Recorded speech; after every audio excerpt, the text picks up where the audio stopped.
Those individuals who are sitting in the first couple of rows, you might want to move back further in the auditorium so that you'll be able to see the slide presentation. Due to the angle of the seating, you might be able to see it better if you're sitting back further. Now we invite Brother Mallet to the platform as he shares with us the DVD presentation, Places of Worship, Enhance True Worship. You know, friends, Jehovah has always encouraged his people to congregate for true worship. And that's because Jehovah recognizes that when people come together for pure worship, they can encourage one another, incite one another to love and fine works, and build their faith in their Creator. Now, interestingly, when you look in the Bible, there were a variety of places that were used as places of worship. For example, the book Organized to Do Jehovah's Will, which is published by Jehovah's Witnesses, makes this observation on page 119. There it states, and we quote, "The first place of worship for God's chosen people, the Israelites, was the tabernacle, or the tent of meeting. Later on, David's son Solomon built a house, a temple, for God's glory. After the temple was destroyed in 607 BCE, the Jews arranged to meet in small buildings called synagogues to worship God. In time, the temple was rebuilt, and once again, it served as a center of true worship. Jesus taught both in synagogues and in the temple." So a variety of places, but they always needed somewhere to go so that they could encourage one another and really learn God's law. Now here's the question, though. The Christian era came along, and the question is, where were Christians going to meet? If I asked you, what was the first official meeting place for true Christians? Remember we talked the other night about the first century, our brothers and sisters, what they did back then. What was their first meeting place? Does anybody have a clue? All right, we see a few hands. See if this is what you're thinking. Where did the Christians originally meet? Take your Bible, open to Acts chapter 2, and I want you to find verses 46 and 47. See if this is what you're thinking. The first meeting place of the first century brothers and sisters, the Christians. Where did they meet initially? Acts 2, verse 46. There it says, "And day after day they were in constant attendance at the temple." Is that what you were thinking? The Christians met the same place the Hebrews met. They met right there at the temple. And as they had their meetings at the temple and individuals became acquainted with their beliefs, look what happened according to verse 47. According to verse 47, at the very end of the verse, do you see what it says? "At the same time, Jehovah continued to join to them daily those being saved."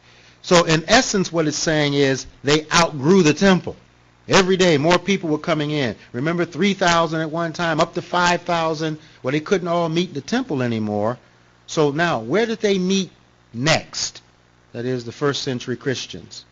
You probably got this one. This may be what you were thinking the first time. But let's verify scripturally. Where did they go after they left the temple in Jerusalem? 1 Corinthians chapter 16. Turn there with me, verse 19. And this is written in 55 CE, some 2 decades later. I want you to notice how far the good news has spread, and hence what the new places of worship are that exist at the time. Both identified, 1 Corinthians 16, verse 19.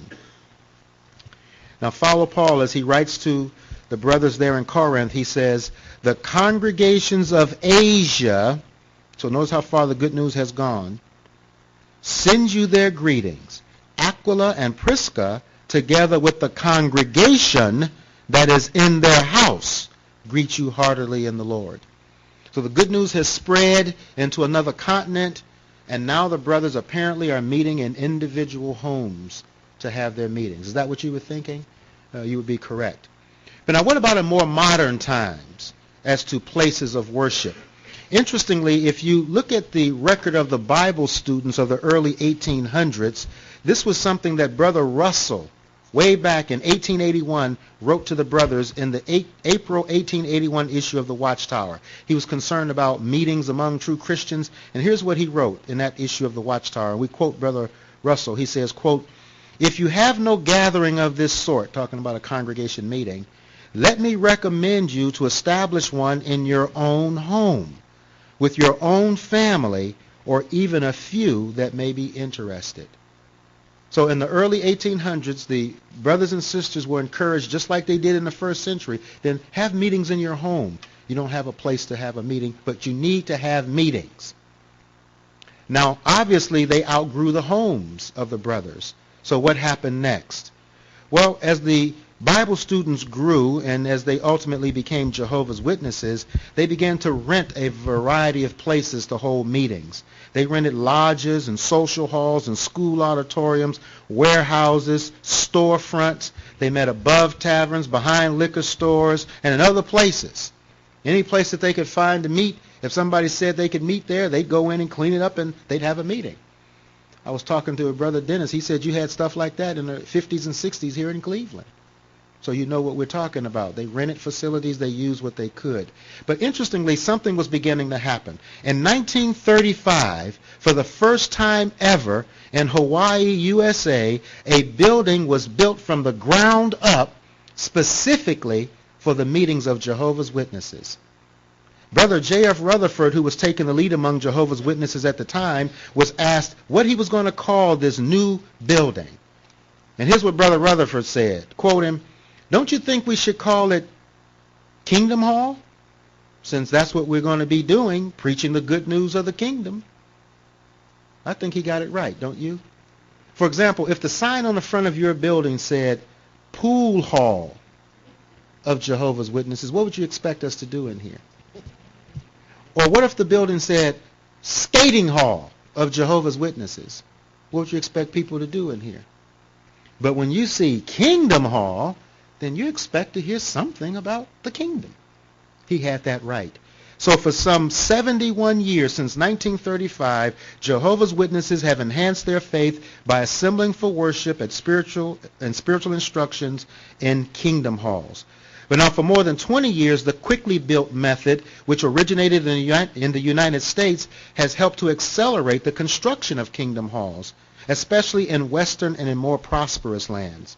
However, in 1997, the governing body of Jehovah's Witnesses instituted an accelerated program to provide more suitable meeting places in many lands with limited resources.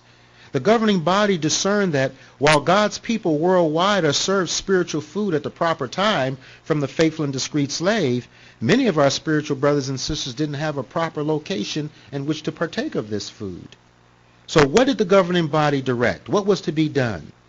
Well, we're pleased to present to you a DVD recording describing the arrangement instituted by the governing body to provide places of worship in lands with limited resources. The DVD is entitled Building Kingdom Halls Advances True Worship. Well, I can tell from your applause that you appreciated the DVD. But as I mentioned before I go into my final little discussion here, I wanted to ask the audience, as you looked on and as you watched what was going on, was there any particular thing that stood out to you or touched you or moved you as you watched this program affect our brothers in different lands? Sister Jarrett? The babushka sister that was so touched and emotional when she was talking about the joy of having a kingdom hall after so many years. Yeah, toward the end there. Yeah, that was touching. Yeah. All right, Brother Adams? What really touched me was those brothers and sisters meeting in warehouses, forests, wherever, and Jehovah eventually blessed their efforts. Mm-hmm. All right, good. Okay, look at all the hands go up here. Okay, sis, yeah, right there.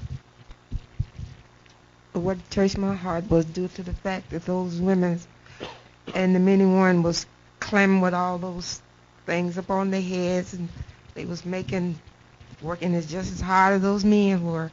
So they showed that they too love Jehovah. That's right. Go on, girl. All right, go ahead, sis, right there. What I appreciate was the fact that young ones as well as old were carrying supplies all the way up to a mountain, and that the hours they spent, 300. I mean, that's a lot, even for young people to do. Yeah. Over 1,000 feet. How many trips did you say it took? Over 300 trips but they got it up there, didn't they? All right. Sister Grayson.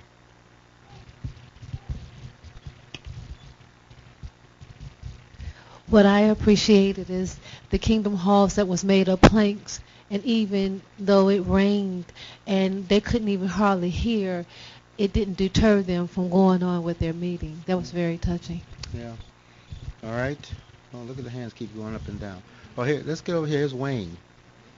Get a Bible student's perspective. That'd be nice. Well, I was really appreciative the way that they had stomped in the mud to make their bricks and things, and they really showed a real great appreciation for what they were doing. Yeah, you kind of like to look at that.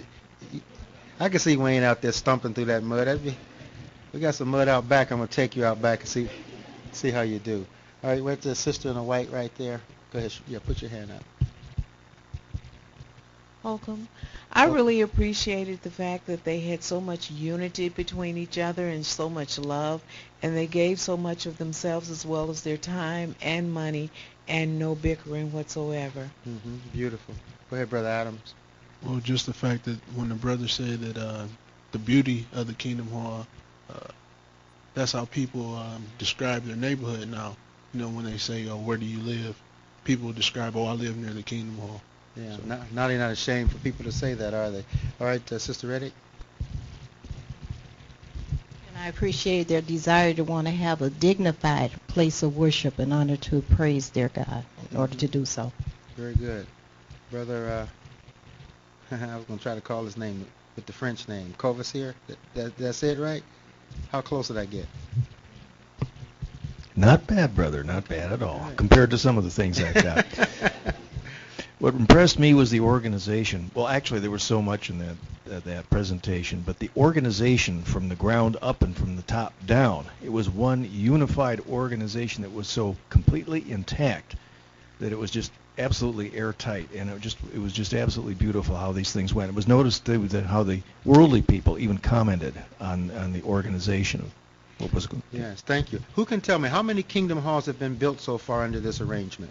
Give me like a nice little round figure. You don't have to know exactly. Okay. Go ahead, sister. She's standing up. You got my attention by the door. Yeah. 11,500. And 60. Yeah. Okay. Very good. So we built over 11,000. How many more are needed? Who caught that point? All right. Well, good. Look at all the young folks. I wish I could call on all of them, but there's a little brother Oliver.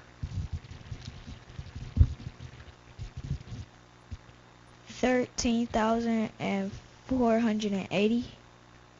Ooh, okay. Yeah. So you can see that the program is serving a purpose, brothers, and we appreciate your comments. The governing body wanted me to mention a couple things to you, though, before we concluded. Number one, I think all of us were impressed as we looked on to see what our brothers started with. Remember the shack in the beginning, so-called planks that made up a kingdom hall, and then they had one that was a garage. Remember the cars in there? How they got over 100 people in that garage was beyond me. And then I was listening as I saw some of the before and after pictures. I was listening for some of the oohs and ahs. And while we are impressed at the fact that they now have beautiful places, don't miss the real spiritual significance of what you saw. Don't be impressed by the buildings. Be impressed by what the buildings now allow the brothers to do. And that is to come together and worship Jehovah, to be taught and instructed. It's kind of to me like the ark. Remember, so many people, they get impressed with the size of the ark. Oh, yeah, it was a football field, and it was this tall, and that's great. But you know what was really impressive about the ark? It preserved life. Because of it, it allowed individuals to live. So don't miss the real significance here. The significance is our brothers can now come together, and in the spirit of Deuteronomy 12 and Hebrews 10, see, they can be congregated and learn Jehovah's law. But one of the other things that they want us to mention, too, is that kingdom halls serve for more than simply as places from which we have our meetings, or places in which to meet. These are centers of pure worship from which the good news is preached in the local community. Also think about it. In times of disaster, our kingdom halls are used as places of shelter. Think about it. Our brothers and sisters are wed in kingdom halls. We perform weddings here. Sadly, we have funerals here. But the kingdom halls are like utilitarian buildings that serve a lot of purposes in connection with true worship. We have kingdom ministry schools for elders and ministerial servants in kingdom halls. We teach our regular pioneers at pioneer school in kingdom halls. See, all of these purposes are served when our brothers have an adequate place to go and worship Jehovah God. You also noticed in the DVD, and you heard the brother mention, that due to the generosity of brothers and sisters like yourself, this program has a bright future. If you would like to make a donation to the Kingdom Hall project, say you want to help build Kingdom Halls in lands with limited resources, or maybe you want to help right here because you know we still need halls in Ohio and in the United States, what could you do? You have to join some club or sign or fill out some form? No, not at all. The August 1997 Our Kingdom Ministry made this observation, or this point I should say, on page 4, paragraph 10. It says, a portion of the Society Kingdom Hall Fund is now being used to provide loans to congregations in lands where a very urgent need exists for kingdom halls, but where there are limited resources and severe economic problems, end quote. So if you caught that, they said the Society Kingdom Hall Fund is what's used. You have a box in the back of your kingdom hall that's labeled Society Kingdom Hall Fund. When you put a donation in that box, it goes not only to build kingdom halls in lands with limited resources, but also to build kingdom halls right here in the United States. So all you have to do is put a donation in the box. Now understand that that box is different from the box out by your literature counter, Worldwide Work. That's completely different. If you want to donate toward kingdom halls, we have a box specifically for that. But now that you know that, are we saying to you, dig deep, take out a loan, give half of your paycheck? No, we're not asking our brothers and sisters to do that at all. Actually, you need to understand the way donations work in Jehovah's organization. The way things work, our organization, whether you're talking about the Kingdom Hall or whether you're talking about the Worldwide Work, we function by modest donations on a continuous basis. Does that make sense? In other words, if individuals see the need to modestly donate regularly, our work will be able to be accomplished. I'll give you an example of what I'm talking about. Did you know that there are over 12,000 congregations right here in the United States? Did you know that? The Nela Park congregation is just one of 12,000. Now, what if each congregation decided to donate $5 a month to the Society Kingdom Hall Fund? Did you realize that that would be $60,000 a month when you add that up? And over the year, that would be $720,000 a year if each congregation just gave 5. Now, what if each congregation gave 10? You'd be well over $1 million a year. Could your congregation afford $10 a month among its members toward the fund? Just something to think about. Let's take it a step further. According to the latest yearbook, there are over 1 million publishers in the United States. What if each publisher donated $1 a month to the Society Kingdom Hall Fund? If all 1 million publishers got the sense of that, that would be $1 million a month. Times 12, $12 million a year. How many kingdom halls do you think we could build with that much money rolling through the fund? And so we're not asking people to go broke, take out a loan, become bankrupt. We're saying, can you use a modest donation? I mean, we'll throw $1 away on what? Just about anything. So could we say, well, you know what? Once a month, I'm going to make it my business. I'm going to put a modest donation in there. Could you talk your elders into passing a resolution in the name of the Nela Park congregation once a month to make a modest donation? And this way you're assured that you're continuing to contribute to this wonderful fund that's helping our brothers have adequate places of worship. Additionally, you notice that the halls were all built by volunteer workers, not only the local congregation, but from brothers and sisters from other places. Well, it works quite similar here in the United States. We have what we call a regional building committee, and through this committee, locally, we have kingdom halls built or remodeled so that our brothers will continue to have adequate places of worship. In fact, this kingdom hall had some work done on it through the regional building committee arrangement. Are you in a position to assist with working on kingdom halls locally? Now, don't say, well, I don't have a skill, because what did we learn in the DVD? Remember one of the brothers said, I'm working on roofs. I didn't have a clue about roofs. before I started, but he had a willing spirit and he learned. Another brother said, I don't know anything about bricks, but now I can make bricks perfectly. I always got a kick out of him. He could make perfect bricks, but he couldn't do that before. So could you make yourself available if you have a willing spirit to work along with the regional building committee? You could learn how to do drywalling and carpet and maybe working on roofs or other things. And obviously, if you're a brother who has some skill, or a sister for that matter, some construction skill, could you make yourself available maybe once a month, once every 2 months, once every 3 months, during the busy season, the summer months when Kingdom Halls are really being built? If you would like to know more about working on Kingdom Halls or what the qualifications are, please talk to the local elders. They'll make sure you know what you can do to be a part of this arrangement. And finally, the governing body wishes to commend all of you for supporting the Kingdom Hall arrangement in an effort to help build Kingdom Halls, not only here but in other areas. And we commend you for the care that you give to your Kingdom Hall. We notice that after the meetings, the congregation is busy cleaning up, vacuum cleaners running, wiping down windows. See, that's what we have to do, maintain our hall and show Jehovah that we appreciate having a place to go. So, brothers and sisters, may we be more determined to use our Kingdom Halls to the full. Yes, the Kingdom Hall is more than a place to go and have a meeting. When they are fully put to the use and when they're well kept and maintained, they are, in fact, places of worship that enhance true faith. Well, there's our DVD presentation, and we do hope that you enjoyed that. Let me tell you very briefly about the rest of the week of activity. We've been having some beautiful support all week for the ministry. Thank those who some have taken off from work and others have adjusted schedules to come out in the service, and we were happy to be with you, meetings for service as well as out in the ministry. So if you can join us tomorrow at 9 o'clock, remember we'll be right back here to go out in service. Also at 1 o'clock tomorrow afternoon we'll meet, Saturday at 9, and then Sunday at 11:50. So we still have plenty of opportunity to get out in the service and tell people about the Kingdom Hall meetings this week.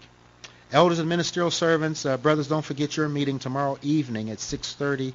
We'll be here at the Kingdom Hall for your meeting. Elders and ministerial servants, 6:30 tomorrow. Saturday at 12:15, regular pioneers and auxiliary pioneers for the month of June and July. We hope you can join us. We're going to have some interesting and encouraging things to share with you. 12:15 Saturday for the pioneers. Sunday, let me tell you about the public talk. This is going to be different. Now, we want you to go out and invite your Bible students and other interested ones to the talk like you normally do. But here's what we want you to do. Whether they come or not, we want you to come Sunday. And this time, whether you normally take notes or not, we need you to bring a pen and a notepad. Because we're going to give you 7 points from the Bible that if you do them consistently will allow you to enjoy life in peace now. And I know there are things happening in our lives that seem to rob us of peace. You got a husband that's acting up. Wife won't cooperate. People on the job getting on your nerve. You're about to kill that woman if something don't happen. See, there are things that are happening. Is it our health? Some other thing? Well, the Bible shows that there are 7 things. Now, no one of these 7 or no 2 of them is going to give us peace. But if we can consistently do these 7 things, you'll find that no matter what situation you're in, you're going to be able to cope with it and deal with it. But the talk is entitled, You Can Enjoy Life in Peace Now, and then there's a hyphen. And forever. There's an exclamation point. So we're interested in what's the difference between the life we can enjoy in peace now and that which is promised forever. So please, be here for that discussion on Sunday. Bring your notepad and be ready to write these down. None of these points will surprise you, but you need to do all 7 if you're going to be able to enjoy life in peace now. After our Watchtower study on Sunday, abbreviated, I'll give my final talk to your congregation, Give Proof of Your Discipleship. And here's what you're going to look for. There was a certain attitude that dominated Jesus' thinking when it came to doing his Father's will. Those who are his disciples will manifest that same attitude. And Jesus specifically told us what that attitude is. Do you have any idea what it is? There's a certain thing. And all through his ministry, he repeated several times, this is the way I think, and if you're going to be my disciple, this is the way you have to think. We're going to identify specifically what that is. And once we know what it is, we'll be able to give proof that we're his disciples. And as one who gives proof of discipleship, you're in a very, very unique position. We're going to talk about what that is on Sunday. So please be here for that discussion as well. Okay, friends, that's going to bring our meetings to a close this evening.